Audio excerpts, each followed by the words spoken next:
차가운 겨울 아침, 서울의 심장부를 가로지르는 YJ그룹 강지훈 회장의 마이바크는 도시의 소음과 완벽하게 차단된 고요한 요새와도 같았다. 방탄유리 너머로 잿빛 하늘이 낮게 깔려 있었지만 강지훈의 표정은 그 하늘보다 더 무감각했다. 50대 초반의 그는 완벽하게 재단된 다크 그레이 슈트처럼 한치의 흐트러짐도 없는 남자였다. 언론은 그를 미다스의 손이라 불렀지만 직원들은 뒤에서 그를 얼음 성체라 칭했다. 그의 세계에서 모든 것은 숫자로 환산되었고 감정은 비효율적인 사치일 뿐이었다. 그는 지금 수조 원이 걸린 상암동 재개발 프로젝트 브리핑에 참석하러 가는 길이었다. 하지만 그는 운전기사에게 평소의 강변북로가 아닌 재개발 예정지인 낡은 샛빛 시장을 가로지르는 길을 택하라고 지시했다.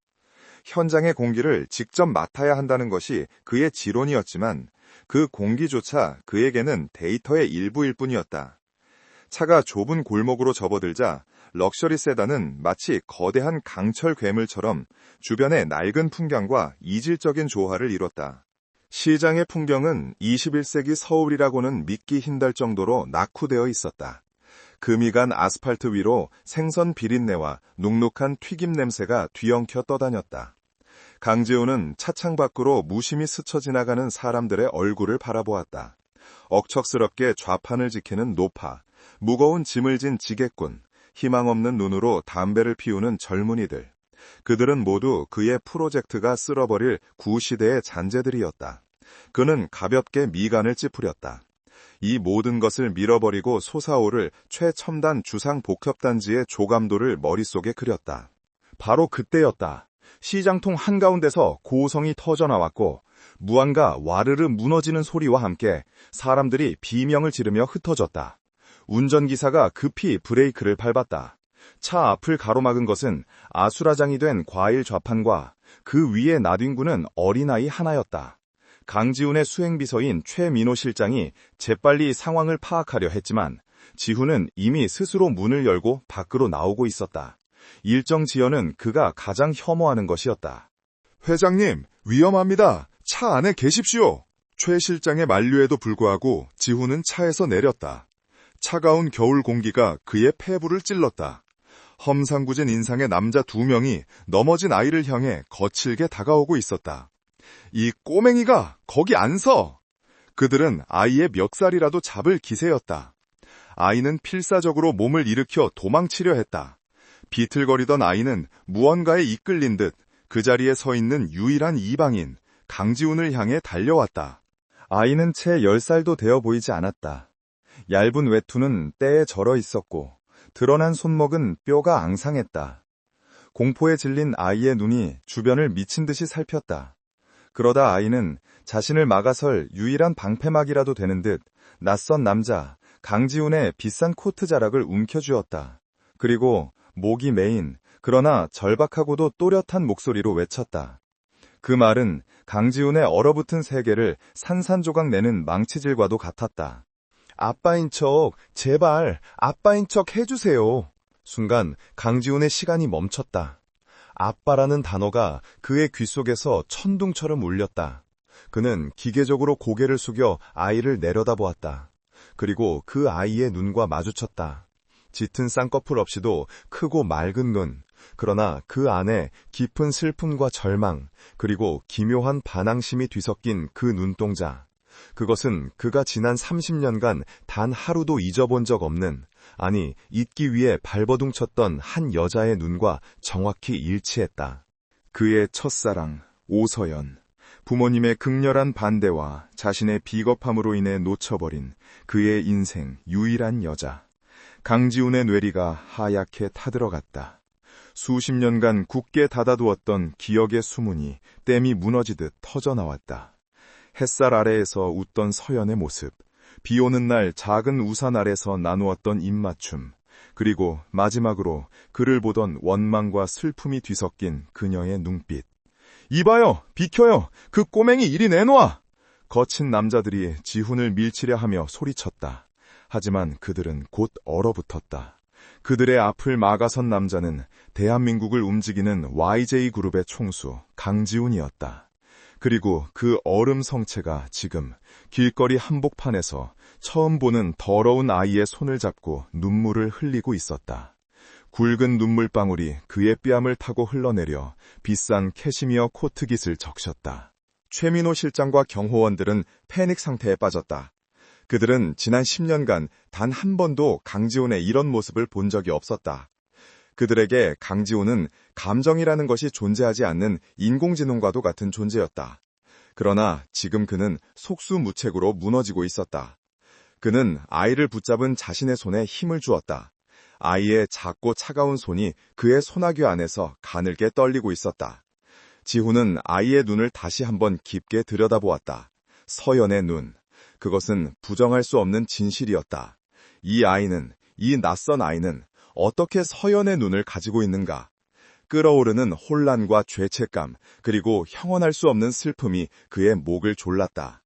그는 몸을 돌려 아이를 자신의 등 뒤로 숨겼다. 그리고는 30년 만에 처음으로 가슴 깊은 곳에서 우러나오는 목소리로 말했다.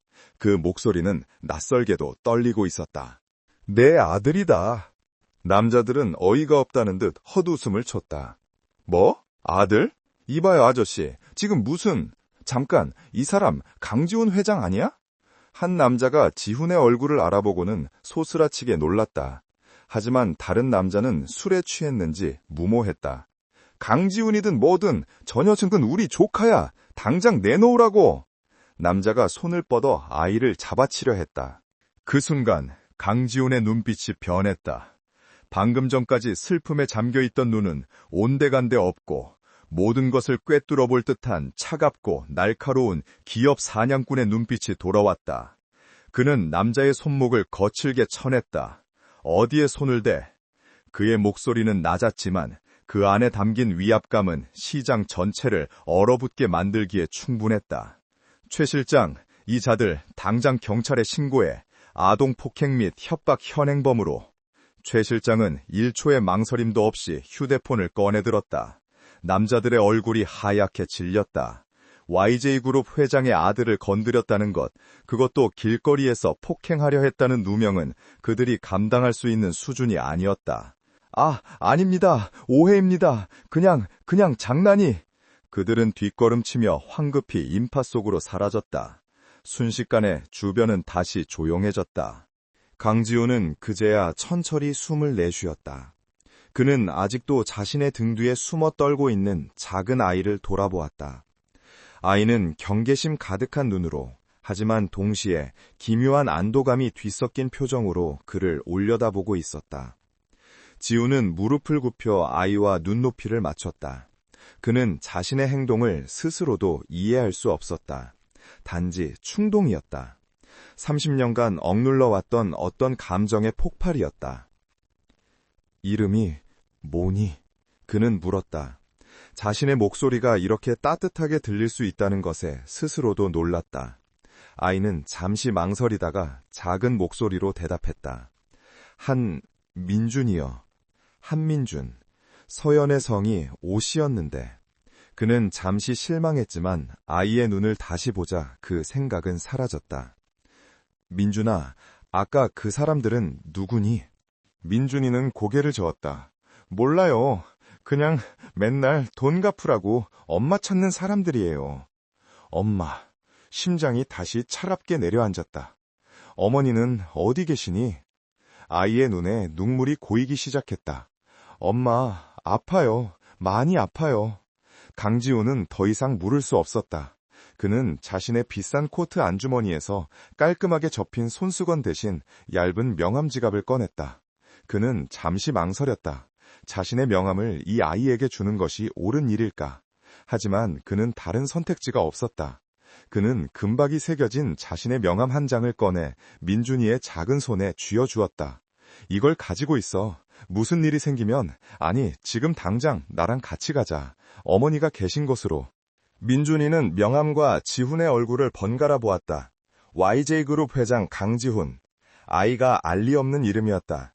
하지만 아이는 본능적으로 이 남자가 자신을 구해줄 수 있는 유일한 사람이라는 것을 직감했다. 민준이는 고개를 끄덕였다. 강지훈은 아이의 손을 잡고 일어섰다. 최 실장에게는 짧게 명령했다. 오늘 일정 전부 취소해. 그리고 이 아이 병원부터 데려가. 가장 좋은 곳으로. 최 실장은 입이 턱까지 벌어졌지만 감히 반문할 수 없었다. 그는 즉시 전화를 걸어 헬기를 준비시켰다. 강지호는 민준이를 안아들었다. 아이는 너무나 가벼웠다. 깃털처럼 가벼운 아이의 무게가, 그러나 그의 가슴에는 천근 만근의 죄책감과 책임감으로 내려앉았다. 그는 아이를 품에 안고 마이바흐에 올랐다. 차가 시장을 빠져나가는 동안 강지호는 창밖의 풍경도, 기다리고 있을 수조 원짜리 프로젝트도 보지 않았다. 그의 시선은 오직 자신의 품에서 불안하게 잠든 서연의 눈을 가진 아이 한민준에게만 고정되어 있었다. 예지그룹 소유의 VVIP 의료기관인 차움 메디컬 센터의 최고층 병실은 호텔 스위트룸을 능가했다. 강재호는 방금 막 샤워를 마친 한민준을 값비싼 가운으로 감싸 안았다. 시장에서의 먼지와 때국물을 씻어낸 아이의 얼굴은 창백했지만 그 눈동자만은 여전히 서연을 닮아 고집스럽게 빛나고 있었다. 영양실조와 가벼운 타박상, 의사의 진단은 지훈의 가슴을 서늘하게 만들었다. 그는 민준을 침대에 앉히고는 따뜻한 수프를 아이의 입에 직접 떠먹여 주었다. 아이는 처음 며칠 굶은 짐승처럼 허겁지겁 먹다가 이내 지훈의 눈치를 살피며 속도를 늦췄다. 천천히 먹어라. 아무도 빼앗아 가지 않아. 지훈의 목소리는 여전히 어색했지만 그는 최선을 다해 부드러운 톤을 유지하려 애썼다. 민준은 말없이 고개를 끄덕이고는 다시 수프에 고개를 박았다. 지훈은 아이의 앙상한 목덜미를 바라보며 심장이 밧줄로 쥐어짜이는 듯한 고통을 느꼈다. 그는 방을 나와 복도 끝에 대기하고 있던 최민호 실장에게 향했다. 최 실장의 얼굴은 평소보다 훨씬 더 굳어 있었다. 보고해. 지훈의 목소리는 다시 얼음 성체로 돌아와 있었다. 아이의 이름은 한민준, 만 9세입니다. 현재 공공병원에 입원 중인 모친 한서연 씨와 단둘이 거주해 왔습니다. 최 실장은 태블릿 PC를 넘겼다. 한서연. 지훈은 숨을 잠시 멈췄다. 그가 아는 유일한 서연은 오서연이었다. 하지만 그는 직감적으로 알 수 있었다. 이것은 우연이 아니다. 아이를 쫓던 자들은 박태수라는 자의 수하들입니다. 사채업자입니다. 한소연 씨가 3년 전 사업자금으로 5천만 원을 빌렸고 이자가 복리로부터 현재 3억 원이 넘는 빚이 되었습니다. 한소연 씨가 쓰러진 후 박태수는 아이를 사실상 인질로 삼아 온갖 굳은 일을 시키며 협박해온 것으로 보입니다. 최 실장의 보고는 냉정했지만 그 안에 담긴 사실들은 끔찍했다. 그리고 회장님, 한서연 씨의 상태가 매우 위독합니다. 췌장암 말기입니다. 병원에서는 길어야 일주일, 기적을 바랄 수밖에 없는 상황이라고 합니다. 강지호는 문을 감았다. 일주일. 30년의 세월이 무색하게도 그에게 남은 시간은 단 일주일이었다. 그는 최 실장에게 즉시 한서연을 차움 메디컬 센터의 최고 중환자실로 이송시키라고 지시했다. 국내 최고의 의료진을 총동원하라는 명령도 잊지 않았다. 그는 돈으로 시간을 살 수 없다는 것을 알았지만 돈으로 가능한 모든 것을 해야만 했다. 그리고 박태수, 그 자에 대한 모든 것을 샅샅이 뒤져 세무조사, 불법행위, 먼지 하나까지 다 털어내. 내일 아침까지 보고해. 지훈은 YJ그룹 본사 70층의 회장실로 돌아왔다. 거대한 통유리창 너머로 서울의 야경이 발 아래 펼쳐져 있었지만 그의 눈에는 아무것도 들어오지 않았다. 그는 책상 위에 놓인 30년 전 빛바랜 사진 한 장을 꺼내들었다. 대학교 축제 때 찍은 사진이었다. 촌스러운 점포를 입은 자신과 세상에서 가장 행복한 미소를 짓고 있는 오서연. 그는 왜 그녀가 성을 한씨로 바꿨는지, 왜 자신에게 연락하지 않았는지 알 수 없었다. 하지만 그 모든 질문보다 앞서는 단 하나의 진실. 서연이 죽어가고 있었다. 그리고 그에게는 서연의 눈을 닮은 아들이 있었다. 그의 상념을 깨트린 것은 집무실 문을 노크하는 소리였다. 회장님, 상암동 프로젝트 관련해서 긴급히 논의드릴 사안이. 김용배 상무였다. 김 상무는 YJ그룹 내에서 지훈의 가장 강력한 라이벌이자 호시탐탐 회장직을 노리는 야심가였다. 그는 지훈보다 2살 아래였지만 특유의 친화력과 공격적인 경영 방식으로 이사회 내에 상당한 지분을 확보하고 있었다. 김상무는 오늘 아침 지훈이 시장 바닥에서 보인 기향과 모든 일정을 취소한 것에 대해 날카로운 의심의 눈초리를 보내고 있었다. 샛빛 시장 재개발 건 말인가? 들어오지. 지훈은 아무 일 없었다는 듯 서류를 검토하는 척했다. 김용배는 소파에 깊숙이 몸을 묻으며 마치 걱정하는 듯한 말투로 입을 열었다. 오늘 아침 시장에서 불미스러운 일이 있으셨다고 들었습니다. 건강은 괜찮으십니까? 회장님의 안위가 곧 그룹의 안위입니다. 그 말 속에는 가시가 숨겨져 있었다. 회장이 공과 사를 구분하지 못하고 충동적으로 행동했다는 뉘앙스였다. 별일 아니었네. 그냥 오래전 알던 사람을 닮은 아이를 봤을 뿐이야. 지훈은 무심하게 대답했다. 하지만 김용배는 그렇게 쉽게 물러설 인물이 아니었다. 그렇습니까? 듣기로는 그 아이를 VIP 병실에 입원시키고 모친까지 최고급 중환자실로 이송시키라고 지시하셨다던데요. 그룹 법무팀까지 동원해서 사채업자를 처리하라고 하셨다는 말도 들립니다. 아무리 회장님이라도 그룹의 자산을 이렇게 개인적으로 사용하시는 것은... 김상무, 지훈이 김용배의 말을 잘랐다. 그의 목소리는 얼음장처럼 차가웠다. 내 개인적인 일에 대한 판단은 내가 하네. 그리고 자네가 그룹의 자산 운운하기엔 자네가 최근 승인한 해외 리조트 개발권의 수익률이 내 기대에 한참 미치지 못하는 것 같던데 내일 아침까지 그 건에 대한 타당성 재검토 보고서를 제출하게. 내 안위를 걱정할 시간에 자네의 입지나 걱정하는 게 좋을 거야. 김용배의 얼굴이 순간 굳었다. 그는 지훈의 이런 면을 잘 알고 있었다. 감정 없는 포커페이스 뒤에 숨겨진 상대의 약점을 정확히 후벼 파는 잔인함. 그는 억지 미소를 지으며 자리에서 일어났다. 알겠습니다, 회장님. 조언 감사합니다. 보고서는 내일 아침 바로 올리겠습니다. 그는 정중하게 인사하고 물러났지만 집무실 문이 닫히는 순간 그의 눈빛은 증오로 이글거렸다. 오래전 알던 사람이라. 강지훈, 니놈의 약점을 드디어 찾은 것 같군. 김용배가 나간 후 지훈은 깊은 한숨을 내쉬었다. 그는 자신의 감정 동요가 김용배 같은 뱀 같은 자에게 약점을 잡힐 빌미를 주었다는 것을 깨달았다. 하지만 지금은 그것을 신경 쓸 때가 아니었다. 그는 다시 최 실장에게 전화를 걸었다. 한서열 씨, 이송은 완료됐나? 예, 회장님. 방금 도착했습니다. 하지만 의식 불명 상태입니다. 지훈은 겉옷을 집어들었다. 지금 바로 병원으로 가겠다. 그는 30년 만에 서연을 만나러 가는 길이었다. 자신의 비겁함이 한 여자의 인생을 어떻게 망가뜨렸는지, 그리고 그 결과가 어떤 모습으로 자신을 기다리고 있을지 두려웠다. 그는 엘리베이터에 오르며 30년 전 서연이 마지막으로 그에게 했던 말을 떠올렸다. 지훈 씨, 당신 없이 나 혼자서도 잘 살 수 있을 거야. 정말이야. 그 거짓말이 지금 그의 심장을 찢고 있었다. 차움 메디컬 센터의 VVIP 중환자실은 적막했다. 공기청정기관에는 희미한 백색 소음과 한서연의 생명을 간신히 붙들고 있는 의료기기들의 규칙적인 파동음만이 그 침묵을 깨고 있었다. 강재훈은 유리문 앞에서 몇 분간 망설였다. 30년이었다. 그가 그토록 사랑했고 또한 그토록 비겁하게 버렸던 여자를 다시 만나는 데 걸린 시간이었다.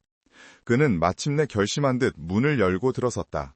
방 안은 최고급 시설로 채워져 있었지만 그 모든 문명의 이기들은 침대 위에 누워있는 앙상한 존재 앞에서 무력해 보였다. 그녀는 한서연이라는 이름표를 달고 있었지만 지훈의 눈에는 22살의 오서연이 겹쳐 보였다. 물론 지금의 그녀는 그가 기억하는 생기 넘치던 모습과는 거리가 멀었다. 췌장암 말기라는 잔인한 병만은 그녀의 모든 것을 앗아간 듯했다. 움푹 팬 두 뺨, 거칠어진 피부, 그리고 산소 마스크 너머로 간신히 이어지는 미약한 호흡. 지훈은 심장이 얼음 송곳으로 찔리는 듯한 통증을 느꼈다.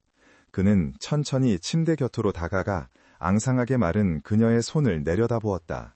한때 그토록 부드럽고 따뜻했던, 그가 감히 잡을 용기조차 내지 못했던 그 손이었다. 그는 차마 그 손을 잡지 못하고 그저 바라보기만 했다. 담당 주치의가 조용히 다가와 고개를 저었다. 강 회장님, 기적을 바라는 수밖에 없습니다. 환자분의 의식이 돌아올 가능성은 거의 희박합니다. 지금은 그저 고통을 줄여드리는 것 외에는. 지우는 손을 들어 의사의 말을 막았다. 그는 이미 알고 있었다. 돈으로도 시간을 되돌릴 수 없음을, 자신의 권력으로도 죽음의 문턱에 선 그녀를 구할 수 없음을. 그는 그저 서연의 얼굴을, 30년 만에 마주한 그녀의 마지막 모습을 눈에 담을 뿐이었다. 중환자실을 나온 그의 표정은 다시금 감정을 읽을 수 없는 가면으로 뒤덮여 있었다. 복도에서 대기하고 있던 최민호 실장이 그에게 다가와 두꺼운 서류 봉투를 내밀었다. 최 실장의 표정은 그 어느 때보다 심각했다. 회장님, 어제 지시하신 박태수에 대한 1차 조사 자료입니다. 그리고 한서연 씨의 신원에 대한 추가 확인 서류입니다. 지우는 말없이 봉투를 받아들고 병원 내에 마련된 개인 휴게실로 향했다. 방 안에 들어서자마자 그는 봉투를 거칠게 뜯었다. 첫 번째 서류 묶음은 박태수에 대한 것이었다. 그는 단순한 사채업자가 아니었다. 폭행, 협박, 불법 장기매매 알선, 탈세까지. 그의 범죄 기록은 끝이 없었다. 서연이 이런 악마 같은 자에게 엮여 있었다는 사실, 그리고 민준이가 그런 자의 소나귀에서 고통받았다는 사실에 지호는 피가 거꾸로 솟는 듯한 분노를 느꼈다. 그는 당장이라도 박태수를 지옥으로 쳐넣고 싶었지만 그보다 더 중요한 확인이 남아있었다. 그는 두 번째 서류 묶음으로 손을 뻗었다. 손이 미세하게 떨리고 있었다. 맨 위에는 한서연의 주민등록 등본이 있었다. 그리고 그 아래 지훈의 숨을 멎게 만든 한 장의 서류가 끼워져 있었다. 그것은 29년 전 발행된 개명 허가 신청서 사본이었다. 신청인 오서연, 변경 후 이름 한서연, 사유, 개인적인 사정. 심장이 거대한 망치로 맞은 듯 쿵쾅거렸다. 그녀가 맞았다. 그가 버린 그녀, 오서연이 맞았다. 하지만 그것이 끝이 아니었다. 마지막 장에 첨부된 것은 9년 전 발행된 출생신고서 사본이었다. 아이의 이름 한민준, 모 한서연, 그리고 부회라는 깨끗하게 비어 있었다. 지훈의 시선은 한민준의 생년월일에 고정되었다. 그 날짜는 그가 아버지의 협박에 못 이겨 서연에게 일방적인 이별을 통보하고 미국으로 도망치듯 떠난 날로부터 정확히 9개월 15일 뒤였다. 모든 것이 무너져 내렸다. 그가 수십 년간 쌓아올린 얼음 성체는 흔적도 없이 사라졌다. 서류가 그의 손에서 바닥으로 떨어졌다. 강지훈은 소파에 주저앉아 얼굴을 감쌌다. 30년 전 그날 밤이 지독하리만치 선명하게 되살아났다. 아버지 강 회장, 선대 회장의 서재에서 울려 퍼지던 불호령. 감히 네가 YJ의 후계자가 근본도 모르는 고아 계집애와 놀아나 당장 헤어지지 않으면 그 아이뿐만 아니라 그 아이가 의지하는 보육원까지 쑥대밭으로 만들 줄 알아라. 그는 두려웠다. 아버지의 잔인함을 알고 있었기에. 서연을 지킨다는 명목으로 그는 그녀를 버렸다. 그는 그녀에게 유학을 간다고 거짓말을 했고 돌아오겠다는 약속조차 하지 못했다. 그는 그녀가 자신을 원망하며 잊고 새 삶을 살기를 바랐다. 하지만 서연은 그의 아이를 임신한 채였다. 그녀는 혼자였다. YJ그룹의 감시를 피해 오서연이라는 존재를 지우고 한서연이 되어야만 했다. 그녀는 그 끔찍한 세월을 가난과 빚더미 속에서 홀로 아이를 지키며 견뎌냈던 것이다. 서연아, 서연아. 지우는 어린아이처럼 흐느꼈다. 미안하다는 말로는 도저히 감당할 수 없는 거대한 죄책감이 그의 온몸을 짓눌렀다. 그가 조금만 더 용기를 냈더라면, 아버지에게 맞서 싸웠더라면 서연은 지금 저렇게 차가운 침대에 누워있지 않았을 것이다. 민준이는 길거리에서 낯선 사람에게 아빠인 척 해달라고 애원하지 않아도 되었을 것이다. 그의 비겁함이 두 사람의 인생을 송두리째 망가뜨린 것이었다. 한참을 울던 지훈이 고개를 들었을 때 그의 눈은 눈물로 붉게 충혈되어 있었지만 그 안에는 방금 전까지의 슬픔과는 다른 차갑고 단단한 무언가가 자리 잡고 있었다. 그것은 강철 같은 결이었다. 그는 최 실장을 호출했다. 방 안에 들어선 최 실장은 지훈의 모습을 보고 내심 놀랐지만 내색하지 않았다. 회장님, 박태수. 지훈의 목소리는 물기 하나 없이 메말라 있었다. 그 자를 단순히 법의 심판대에 세우는 걸로는 부족하다. 그가 가진 모든 것을 빼앗아, 그가 불법으로 축적한 재산, 그가 딛고 선 기반, 그 모든 것을 철저하게 파괴해, 그가 서연이와 내 아들에게 준 고통, 1000배, 10,000배로 돌려주게. 그의 목소리에는 사적인 복수심이 가득했지만 최 실장은 묵묵히 고개를 끄덕였다. 알겠습니다. 그리고 지훈은 잠시 숨을 골랐다. 한민준, 그 아이, 내 아들이다. 최 실장은 놀라지 않았다. 이미 예상했다는 듯 담담한 표정이었다. 법무팀의 지시에 내가 한민준의 친부임을 입증하고 즉시 친권 및 양육권 확보 절차에 들어가도록 필요한 모든 증거, 유전자 검사 등 뭐든 당장 준비시켜 서연이가 떠나기 전에 민준이가 내 아들임을 법적으로 완벽하게 만들어야겠다. 지훈은 자리에서 일어났다. 그는 더 이상 과거에 얽매여 울고만 있을 시간이 없었다. 30년의 빚을 갚아야 했다. 그는 박태수라는 악마를 처리하는 동시에 김용배처럼 그룹 내부에서 자신을 흔들려는 세력들로부터도 아들을 지켜내야 했다. 그의 결심은 확고했다. 그는 조용히 민준이가 입원해 있는 VVIP 병실로 향했다. 병실 안, 민준이는 푹신한 침대 위에서 곤히 잠들어 있었다. 며칠간의 공포와 굶주림에서 벗어나 처음으로 편안한 잠을 자는 듯했다. 지훈은 침대가에 조용히 앉아 아이의 얼굴을 가만히 들여다보았다. 서연을 닮은 눈매, 그리고 자신을 닮은 고집스러운 인매와 콧날. 그는 조심스럽게 손을 뻗어 아이의 머리카락을 쓸어 넘겼다. 따뜻한 온기가 그의 손바닥을 통해 심장으로 전해졌다. 민준아, 아빠다. 내가 너무 늦었지. 미안하다 아들아. 그의 낮은 속삭임은 잠든 아이에게 닿지 못했지만 그것은 세상 그 어떤 맹세보다도 무거운 약속이었다. 강지훈이 중환자실에서 나온 순간 그는 더 이상 30년의 죄책감에 무너진 한 남자가 아니었다. 그는 YJ그룹의 총수, 대한민국 재계의 가장 냉혹하고 유능한 전략가로 돌아와 있었다. 그의 눈빛은 슬픔이 아니라 차가운 분노와 강철 같은 결단력으로 불타고 있었다. 그는 병실을 나선 지 10분 만에 YJ그룹 본사 70층의 워룸, 즉 가장 은밀하고 보안이 철저한 전략회의실에 앉아 있었다. 그곳은 일반적인 임원회의실이 아니라 오직 강지훈의 지시를 직접 수행하는 핵심 인물들만 출입할 수 있는 곳이었다. 방 안에는 최민호 실장 외에 2명의 남자가 더 있었다. 한 명은 YJ그룹의 법무실을 총괄하는 백승현 변호사, 전직 특수부 검사 출신으로 독사라는 별명을 가진 인물이었다. 다른 한 명은 YJ의 보안 및 정보팀을 이끄는 고정민 팀장, 국정원 출신의 그림자 같은 사나이였다. 강지훈은 그들 앞에 박태수의 1차 조사 자료를 던지듯 내려놓았다. 2시간 주지, 이 자를 합법적으로 그리고 완벽하게 매장시킬 방법을 찾아내. 백 변호사가 서류를 훑어보며 미간을 찌푸렸다. 회장님, 이 박태수라는 자 단순한 사채업자가 아닙니다. 폭행, 협박은 기본이고 조세 포탈, 불법 도박장 운영, 심지어 정계의 몇몇 하수인들과도 연이 닿아 있는 것 같습니다. 쉽지 않은 상태입니다. 고 팀장이 즉시 반박했다. 꼬리가 깁니다. 꼬리가 길면 반드시 밟히게 되어 있습니다. 자금 세탁을 담당하는 회계사가 있다는 첩보를 입수했습니다. 좋아. 지훈의 목소리는 회의실의 온도를 몇 도는 낮출 만큼 차가웠다. 백 변호사, 박태수를 정면에서 치지 마. 그의 돈줄부터 쳐내. 고 팀장, 그 회계사의 모든 비리 증거를 확보해. 그가 박태수를 배신할 수밖에 없는 확실한 카드를 찾아내서 나에게 가져와. 나는 그자가 감옥에 가는 것에는 관심 없어. 나는 그가 서연 씨와 내 아들에게서 빼앗아간 모든 것, 그리고 그가 감히 상상조차 할 수 없었던 모든 것을 잃게 만들 것이다. 그가 쌓아 올린 모래성을 파도처럼 쓸어버릴 거야. 그것도 아주 천천히, 고통스럽게. 그의 전략은 무자비할 정도로 명확했다.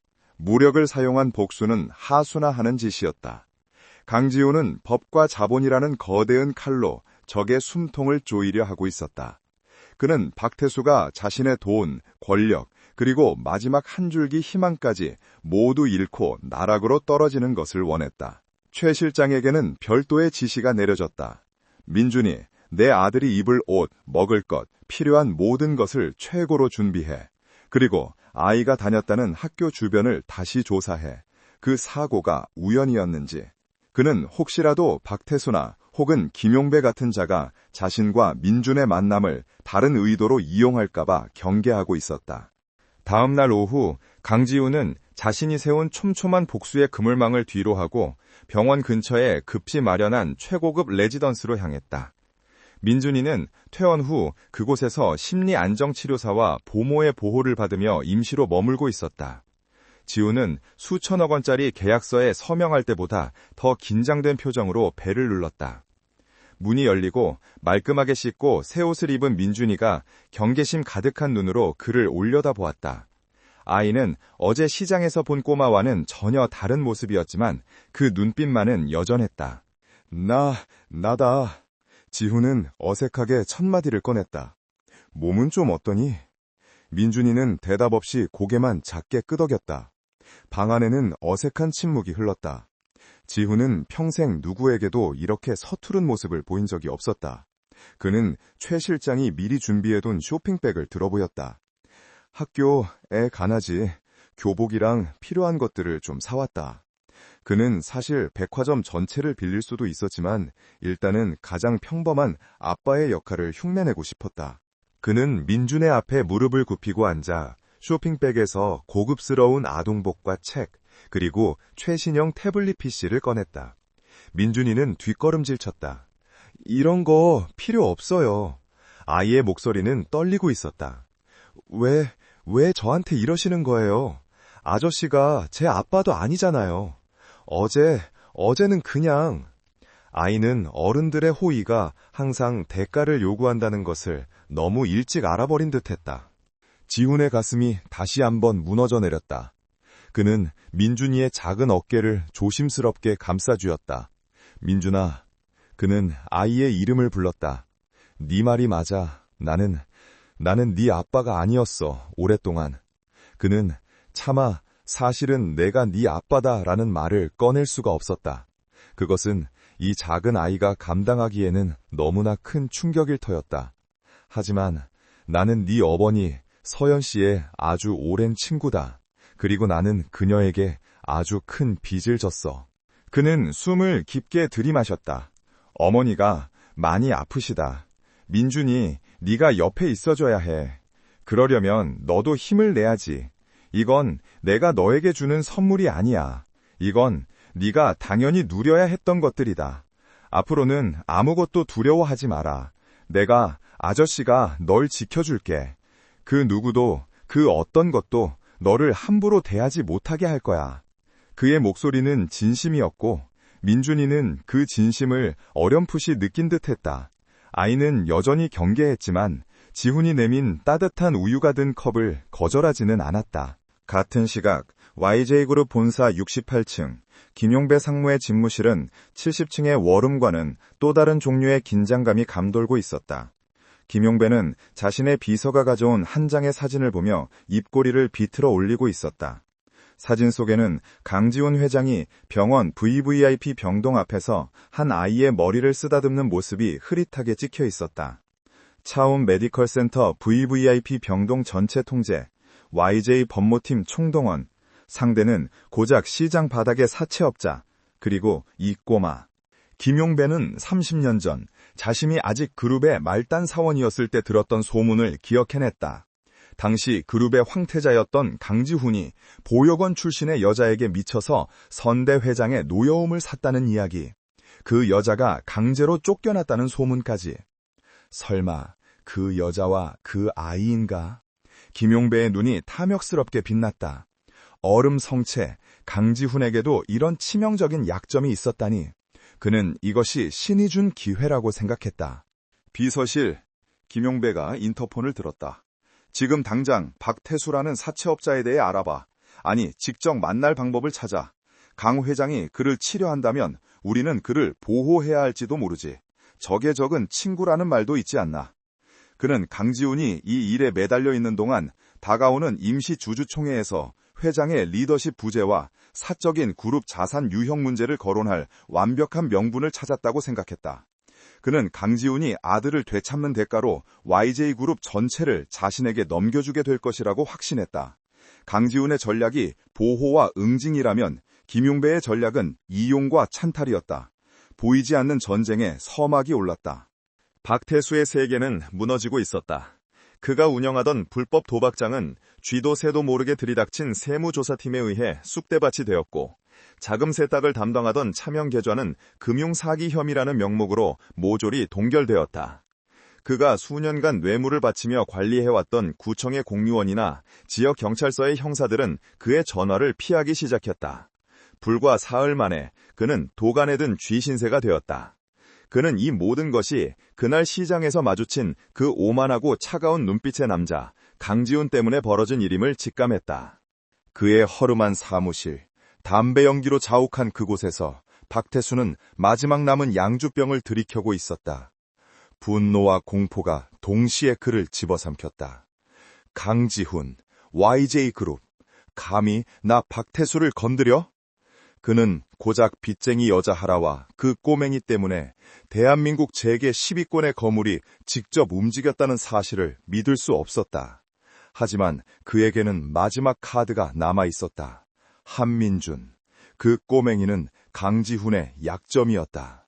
그는 강지훈의 명함을 찾아내 전화를 걸려던 참이었다. 바로 그때 사무실 문이 둔탁하게 열렸다. 박태수는 반사적으로 책상 서랍에 칼을 잡으려 했지만 들어선 인물을 보고는 얼어붙었다. 말끔한 슈트를 차려입은 박태수와는 전혀 다른 세계의 남자였다. 그리고 그 뒤를 따르는 두 명의 건장한 비서들. 누구시? 박태수의 목소리가 비굴하게 떨렸다. 남자는 혐오스럽다는 듯 담배 연기를 손으로 저으며 사무실 한가운데 섰다.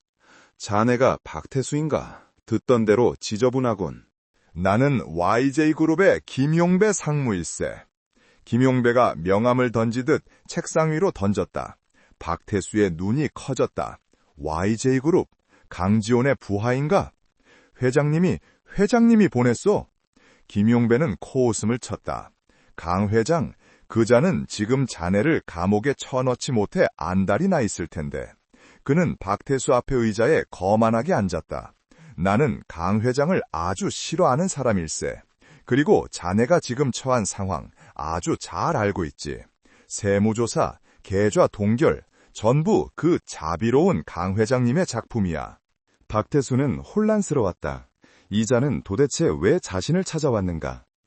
그래서 나더러 어쩌라고? 김용배는 기다렸다는 듯 본론을 꺼냈다. 강 회장이 왜 그렇게까지 자네를 조이는지 아나? 한민준이라는 꼬마 때문이야. 그 꼬마 강 회장의 숨겨둔 아들이거든. 박태수의 입이 벌어졌다. 빚 독촉을 하러 갈 때마다 아빠는 없다며 독하게 버티던 한서연의 얼굴이 떠올랐다. 그 꼬맹이가 YJ의 씨앗이었다니. 김용배의 눈이 뱀처럼 번뜩 꼈다. 박태수 씨, 자네는 지금 벼랑 끝에 서 있어. 하지만 내가 동화줄을 내려주지. 강 회장에게 복수도 하고 평생 만져보지 못할 돈도 챙길 기회야. 그는 박태수에게 은밀한 제안을 했다. 강 회장에게 연락해. 한민준의 친권을 넘기는 대가로 거액을 요구하게. 50억 정도 부르지. 박태수는 50억이라는 액수에 숨이 멎을 것 같았다. 하지만 그냥 돈만 받고 끝내면 자네는 토사구팽당할 거야. 강 회장은 그런 인간이니까. 김용배는 조건을 덧붙였다. 강 회장과의 모든 대화를 녹음하게. 그가 돈으로 친권을 사려 했다는 증거, YJ그룹의 자금을 사적으로 유용하려 했다는 증거를 만드는 거야. 그 녹음 파일을 나에게 넘겨. 그럼 나는 다가오는 주주총회에서 강 회장을 횡령 및 배임 혐의로 끌어내릴 수 있어. 내가 YJ의 주인이 되면 자네에게 50억은 물론이고 지금 잃은 것의 10배를 돌려주지. 박태수는 침을 꿀꺽 삼켰다. 이것은 악마의 거래였다. 하지만 그는 이미 지옥의 문턱에 와 있었다. 그는 김용배의 제안을 받아들일 수밖에 없었다. 김용배는 만족스러운 미소를 지으며 박태수에게 소형 녹음기 하나와 보안이 유지되는 대포폰 하나를 건넸다. 이걸로 연락해. 강 회장은 지금 아들 문제 때문에 이성을 잃었을 테니 자네의 요구를 받아들일 수밖에 없을 거야. 명심해. 아주 거만하고 아주 절박하게 돈을 요구해야 해. 김용배는 자신의 계획이 완벽하다고 생각했다. 그는 강지훈이 감정 때문에 무너질 것이라 확신했다. 그날 밤 강지훈은 민준이가 머무는 레지던스에서 아이가 잠든 것을 확인하고 나오는 길이었다. 자신의 휴대폰, 업무용이 아닌 지극히 사적인이 울렸다. 발신자 번호는 표시 제한. 그는 최 실장에게 눈짓을 보냈고 최 실장은 즉시 통화 내용 녹음 및 추적 장치를 가동했다. 지훈은 담담하게 전화를 받았다. 여보세요? 강지훈 회장 맞으시죠? 수화기 너머로 박태수의 거칠고 탐욕스러운 목소리가 들려왔다. 당신이 내 뒤를 캐고 있다는 거 다 압니다. 내 사업장, 내 계좌 아주 쑥대밭을 만들어놨더군. 지훈은 아무 말도 하지 않았다. 하지만 당신 아주 큰 실수를 했어. 한민준이, 그 꼬맹이, 내가 법적 보호자로 등록되어 있거든. 한서연이 빚 대신 포기 각서를 썼지. 물론 거짓말이었다. 하지만 지훈은 그가 거짓말을 한다는 것을 알면서도 묵묵히 들었다. 본론만 말해. 지훈의 목소리는 차가웠다. 박태수는 김용배의 조언대로 최대한 거만하게 소리쳤다. 좋아, 50억. 현금으로 50억을 준비해. 그럼 그 꼬맹이 당신 아들인지 뭔지 깨끗하게 포기하고 한국을 뜨지. 만약 10원이라도 부족하거나 경찰에 신고하면 내일 아침 모든 언론사에 YJ그룹 회장의 추악한 과거와 버려진 아들에 대한 기사가 대문짝만하게 실릴 줄 알아. 수화기 너머로 잠시 침묵이 흘렀다. 박태수는 자신이 너무 세게 나갔나 싶어 긴장했다. 그러나 잠시 후 들려온 강지훈의 대답은 그의 예상을 완전히 벗어나는 것이었다. 50억이라 내 아들 목숨값치고는 턱없이 부족하군. 지훈의 목소리에는 분노가 아닌 오히려 조소가 섞여 있었다. 좋다. 돈을 주지. 박태수는 환호성을 지를 뻔했다. 김용배의 말이 맞았다. 강지훈은 이성을 잃었다. 하지만 조건이 있다. 지훈이 말을 이었다. 시간과 장소는 내가 정한다. 넌 혼자 나와야 할 거야. 돈은 네가 상상할 수 없을 만큼 넉넉하게 준비해가지. 네가 그 돈을 다 담아갈 가방이나 있을지 모르겠군. 지훈은 일부러 박태수의 탐욕을 더 자극했다. 그는 박태수가 이성을 잃고 자신의 무대 위로 올라오기를 바랐다. 좋아. 언제 어디로 가면 되나? 내일 밤 11시 상암동 재개발구역, 지금은 폐쇄된 제3건설 현장으로 혼자 와. 돈은 그곳에서 확인시켜주지. 지훈은 일방적으로 전화를 끊었다. 최 실장이 걱정스러운 눈으로 그를 바라보았다. 회장님, 너무 위험합니다. 그자가 혼자 올 리 없습니다. 지훈은 차가운 미소를 지었다. 알아. 박태수 혼자 꾸민 짓이 아니야. 50억이라는 액수, 그리고 주주총회 시기와 묘하게 겹치는 이 타이밍. 냄새가 나. 아주 역겨운 냄새가. 그는 방금 전 통화 추적 결과를 살폈다. 통화 발신지는 마포의 한 공중전화였지만 그 주변을 최근 3시간 이내에 방문한 특이 차량이 있었다. YJ그룹 법인 소속의 검은색 세단, 김용배 상무의 차였다. 모든 퍼즐이 맞춰졌다. 강지훈은 고정민 팀장과 백승현 변호사에게 즉시 비상호출을 걸었다. 덫이 놓였다. 하지만 누가 사냥꾼이고 누가 사냥감인지는 내일 밤이 되어야 알게 되겠지. 그는 창밖의 어두운 도시를 내려다보았다. 고 팀장, 내일 현장에 올 관객을 위한 특별석을 준비하게. 김용배 상무가 자신의 승리를 아주 잘 볼 수 있는 곳으로. 그리고 백 변호사, 내일 밤 우리는 사채업자가 아니라 YJ그룹의 상무이사를 현행범으로 체포하게 될 거야. 살인교사 혹은 그에 준하는 혐의로. 그의 눈빛은 덫을 놓은 사냥꾼 그 자체였다. 밤 11시 상암동 재개발구역 제3건설 현장은 죽음처럼 고요했다. 버려진 철근 골조들이 겨울밤의 스산한 달빛 아래 거대한 짐승의 뼈대처럼 흉물스럽게 솟아있었다. 강지훈은 약속대로 혼자 현장에 도착했다. 그가 타고 온 것은 마이바흐가 아닌 번호판조차 식별하기 힘든 검은색 세단이었다. 그는 차에서 내려 50억 원이 담긴 것처럼 위장된 거대한 더플백 2개를 발치에 내려놓았다.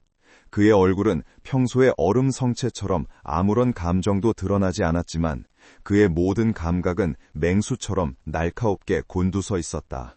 그가 혼자라는 것은 물론 박태수와 김용배의 관점에서만 그러했다. 500m 떨어진 언덕 위, 위장막으로 가려진 밴 아래서 최민호 실장이 고성능 열 감지 카메라로 현장을 주시하고 있었다. 회장님, 반경 1km 이내 이동 물체 없음. 타겟 박태수이 접근 중입니다. 예상대로 혼자가 아닙니다. 현장 곳곳의 어둠 속에는 YJ그룹의 전직 특수부대원들로 구성된 고정민 팀장의 보안팀이 그림자처럼 잠복해 있었다. 백승현 변호사는 경찰 병력과 함께 현장 입구의 차단선 밖에서 대기 중이었다. 이 모든 것은 강지훈이 짠 거대하고 정교한 무대였다. 끼익! 녹슨 쇠 마찰음을 내며 낡은 봉고차가 현장으로 미끄러져 들어왔다. 박태수가 거친 욕설을 내뱉으며 차에서 내렸다. 그의 뒤로 야구방망이나 쇠 파이프를 든 덩치 큰 남자 대여섯 명이 따랐다. 김용배의 지원을 약속받은 그는 두려울 것이 없었다. 그는 강지훈이 혼자 서 있는 것을 보고 비열하게 웃었다. 강 회장님, YJ그룹 총수께서 이렇게 누추한 곳까지 행차하시다니 돈은 가져왔겠지? 내 놈이 담아갈 그릇은 있고? 지훈이 차갑게 응수하며 더플백을 발로 툭 쳤다. 박태수의 눈이 탐욕으로 번들거렸다. 그는 부하에게 턱짓했다. 부하 하나가 다가가 가방 지퍼를 열고는 소스라치게 놀랐다. 윗부분만 위장한 것이 아니라 정말로 5만 원권 현금 다발이 가득 채워져 있었다.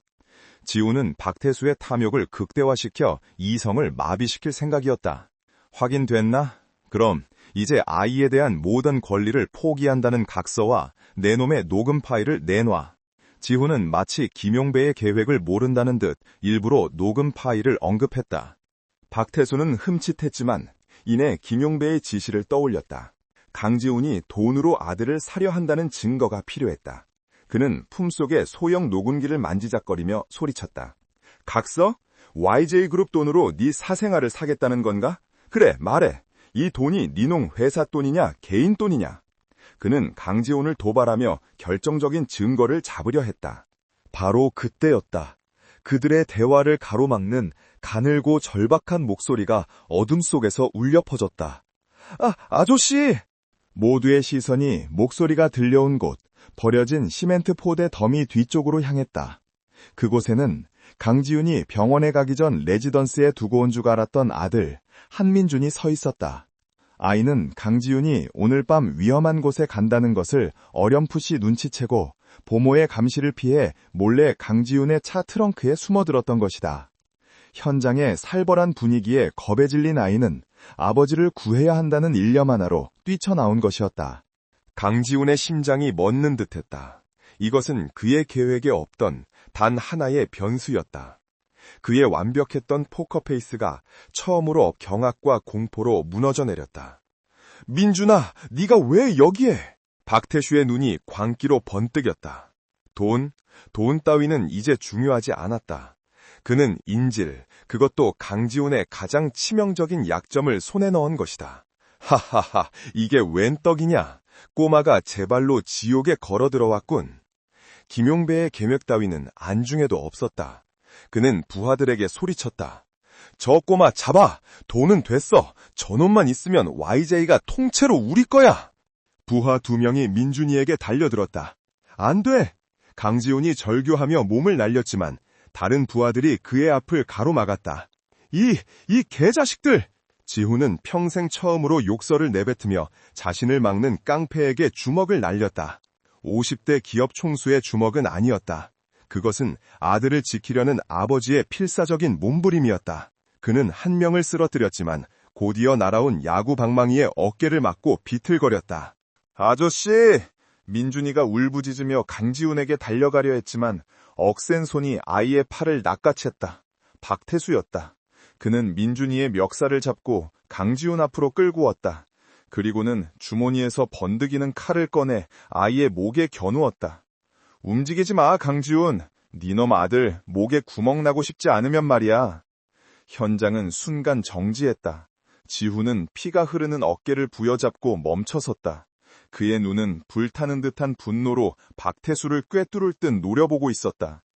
민준이, 그 아이에게서 손 떼.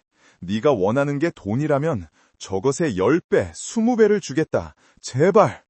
30년 전 서연을 지키지 못했던 비겁함이 다시금 그를 덮치는 듯했다. 언덕 위 차 안에서 이 모든 것을 지켜보던 김용배는 희열에 가까운 미소를 짓고 있었다. 완벽한 그림이었다.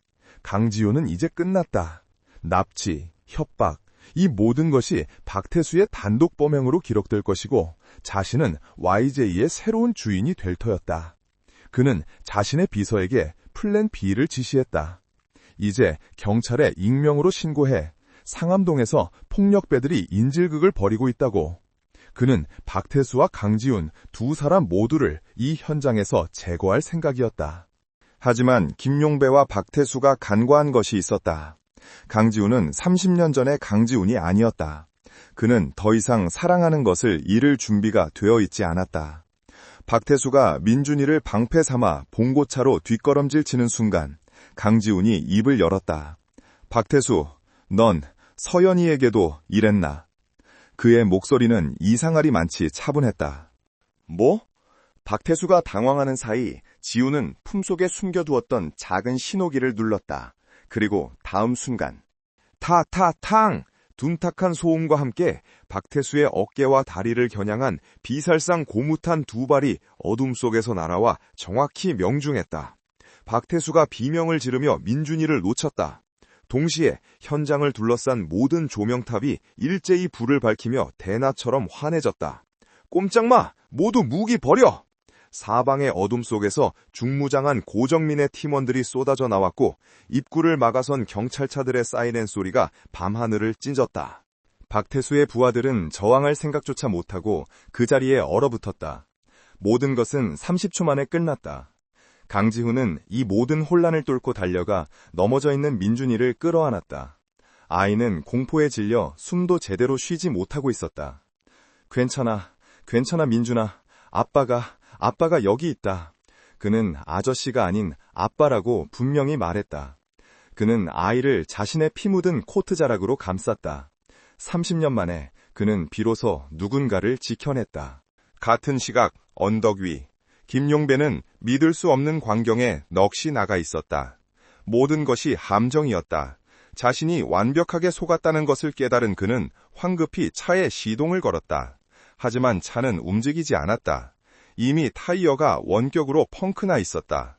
그가 당황하여 차에서 내리려는 순간 조수석 창문이 똑똑 울렸다.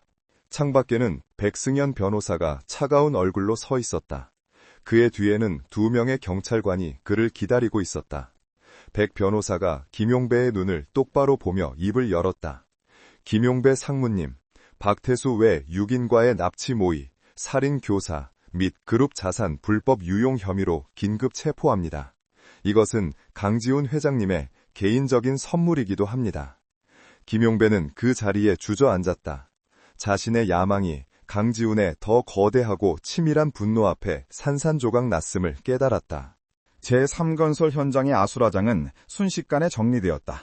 사이렌 소리가 밤 공기를 갈랐고 부상당한 강지훈과 충격에 빠진 한민주는 YJ그룹의 전용 앰뷸런스에 실려 차음 메디컬 센터로 긴급 이송되었다. 응급실의 소란 속에서 지훈은 자신의 어깨를 치료하려는 의사들의 손길을 거부했다. 야구방망이에 맞은 어깨는 욱신거리는 정도가 아니라 아마도 미세한 골절이 갔을지도 몰랐다. 하지만 그에게는 그 고통을 느낄 여유조차 없었다. 그의 시선은 오직 소아정신과 의사의 품에 안겨 가늘게 떨고 있는 민준에게만 고정되어 있었다. 아이부터 내 아들부터 살펴봐. 민준이는 다행히 외상은 없었지만 극심한 정신적 충격으로 인해 진정제를 맞고서야 겨우 잠이 들었다. 지훈은 아이가 VVIP 병실 침대에 곤히 눕혀지는 것을 확인하고 나서야 비틀거리며 자신의 상처를 치료받았다. 그리고 그는 자신의 병실로 가지 않았다. 부상당한 어깨에 팔걸이를 한 채 그는 30년의 죄책감이 발목을 잡는 듯한 무거운 걸음으로 단 한 곳을 향했다. 한서연이 누워있는 중환자실이었다. 유리문 너머로 서연은 여전히 의식 없이 누워 있었다. 칠흑 같은 밤, 생과 사의 경계에서 벌어진 사투가 그녀를 조금도 깨우지 못했다. 지우는 방 안으로 들어가 처음으로 용기를 내어 그녀의 손을 잡았다. 30년 전 그토록 잡고 싶었으나 비겁하게 놓아버렸던 그 손. 지금은 병마로 인해 차갑고 메마른 손이었지만 지우는 그 손을 자신의 성한 손으로 감싸쥐고 자신의 체온을 나누려는 듯 필사적으로 움켜쥐었다. 그는 그녀의 침대 곁에 무릎을 꿇었다. 수십 년간 누구 앞에서도 굽히지 않았던 무릎이었다. 서연아, 나야, 지훈이야. 그의 목소리는 찢어질 듯 갈라져 남았다. 내가 너무 늦었어. 미안해. 정말 미안해. 그는 의식 없는 그녀에게 지난 30년간의 모든 일을 고백했다. 자신의 비겁함, 아버지에 대한 두려움, 그리고 그녀를 단 하루도 잊지 못했던 그리움까지. 그는 자신이 민준이를 만났던 그 기적 같은 순간과 방금 전 아이를 지켜내기 위해 싸웠던 일을 쉴 새 없이 이야기했다. 우리 아들, 민준이 당신을 꼭 닮았어. 그 눈, 그리고 그 강인함까지. 내가 이제 지킬게. 당신 목까지 내 목숨을 다해서. 그의 고백이 새벽의 여명에 닿을 무렵 지훈의 손에 들린 서연의 손에서 아주 미세한 움직임이 느껴진 것 같았다. 하지만 그것은 지훈의 바람이었을 뿐 그녀의 생체 신호를 알리는 모니터의 파형이 갑자기 요동치기 시작했다. 의료진이 급히 달려들어왔지만 그것은 회복의 신호가 아니었다. 30년의 세월을 홀로 버텨온 그녀가 마침내 모든 짐을 내려놓는 마지막 순간이었다. 삐 하는 길고 단조로운 기계음이 중환자실을 채웠다. 강지훈은 서연의 손을 붙잡은 채 그 자리에 얼어붙었다. 30년 만의 재회는 그렇게 영원한 이별로 끝이 났다. 다음 날 YJ그룹은 창사 이래 최대의 위기를 맞았다. 현직 상무이사가 납치 및 살인교사 혐의로 긴급 체포되었고 그룹 총수인 강지훈 회장 역시 그 사건 현장에서 부상을 입었다는 소식이 퍼졌다. 주가는 폭락했고 그룹은 거대한 혼란에 휩싸였다. 긴급 이사회가 소집되었다. 강지훈의 리더십에 의문을 제기하는 이사들의 날카로운 눈빛이 회의실을 감쌌다. 회의실 문이 열리고 팔에 깁스를 한 강지훈이 들어섰다. 그의 얼굴은 밤샘과 슬픔으로 창백했지만 그 눈빛은 그 어느 때보다도 차갑고 단단했다. 그는 자신에게 쏟아지는 의심의 눈초리를 정면으로 마주하며 연단에 섰다. 모두가 아시는 대로 어젯밤 불미스러운 일이 있었습니다. 그는 김용배 상무의 체포 사실을 담담히 확인시켰다. 한 이사가 참지 못하고 소리쳤다. 회장님, 사격인 감정으로 그것도 시장의 사채업자와 엮여 그룹 전체를 위기에 빠뜨린 이 사태를 어떻게 책임지실 겁니까? 그 아이는 도대체 누굽니까? 지훈은 그 이사를 지그시 바라보았다. 그리고 회의실 전체를 향해 폭탄과도 같은 선언을 했다. 그 아이, 한민주는 내 아들입니다. 회의실은 물을 끼얹은 듯 조용해졌다. 지훈은 숨기지 않았다.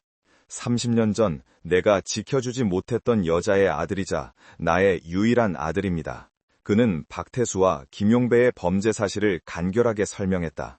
김용배가 단순한 납치 모의가 아니라 박태수를 이용해 그룹 자금을 횡령하고 자신을 몰아내려 했던 조직적인 범죄의 증거 자료들을 스크린에 띄웠다. 그것은 지난 며칠간 백승현 변호사팀이 밤을 새워 확보한 명백한 증거였다. 나는 내 아들을 지키기 위해 아버지로서 행동했습니다. 하지만 동시에 YJ그룹의 회장으로서 그룹을 좀먹고 있던 내부의 적을 제거한 것입니다. 그는 깁스를 하지 않은 손으로 테이블을 내리쳤다. 김용배 상무의 라인을 통해 불법적으로 집행된 모든 해외 프로젝트를 전면 재검토하고 관련자 전원을 즉시 대기발령 조치합니다. YJ그룹은 오늘부로 그 어떤 부패도 용납하지 않는다는 것을 보여줄 것입니다. 그의 단호하고 거침없는 결단력에 감히 그를 비난하던 이사들은 입을 다물었다. 위기는 순식간에 기회로 그리고 숙청의 명분으로 바뀌었다. 강지훈은 자신의 가장 큰 약점을 가장 강력한 무기로 뒤바꾼 것이었다. 며칠 뒤 서연의 장례식은 언론의 접근이 철저히 통제된 채 아주 조용히 치러졌다. 장례식장에는 강지훈과 검은 상복을 입은 어린 민준이 그리고 최민호 실장만이 자리를 지켰다. 민준이는 엄마의 영정사진 앞에서 꾹 참아왔던 울음을 터뜨렸다. 지훈은 깁스를 한 불편한 발로 아이를 끌어안았다. 그는 더 이상 아저씨라고 불리는 것을 거부했다. 민준아, 울어. 실컷 울어라. 그리고 기억해. 엄마는 아주 강하고 훌륭한 분이셨어. 이제 아빠가 너와 함께 있을게. 언제나.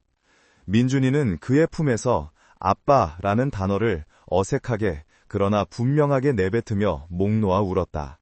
한 달 뒤, 강지훈은 YJ그룹 본사에서 공식 기자회견을 열었다. 플래시가 폭죽처럼 터지는 가운데 그는 단상에 서서 90도로 허리를 숙였다. 국민 여러분께 심려를 끼쳐드린 점, YJ그룹의 총수이기 이전에 한 인간으로서, 아버지로서 사죄드립니다. 그는 자신의 과거를 미화하거나 변명하지 않았다. 나는 30년 전 한 여자를 지키지 못한 비겁한 남자였습니다. 그리고 30년이 지난 지금 나는 내가 버렸던 아들을 되찾았습니다.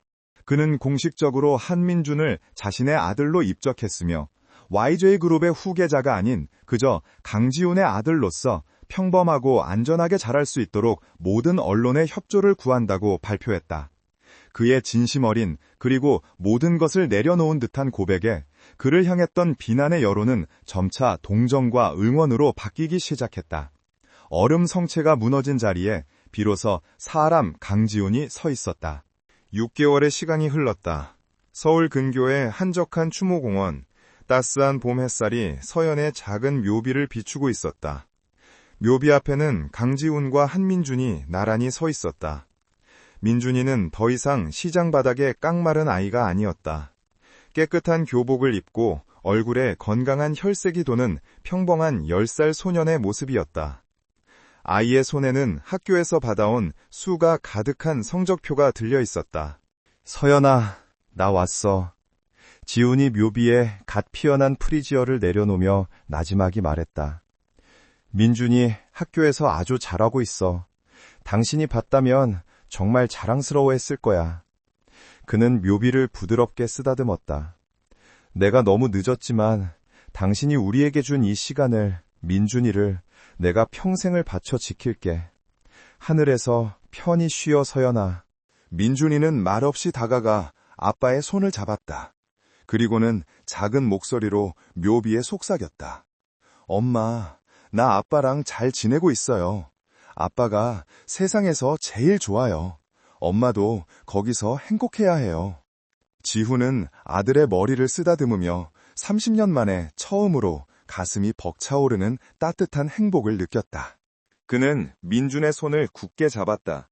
30년 전 두려움 때문에 놓쳤던 그 손과 달리 이 손은 절대로 놓지 않을 것이었다.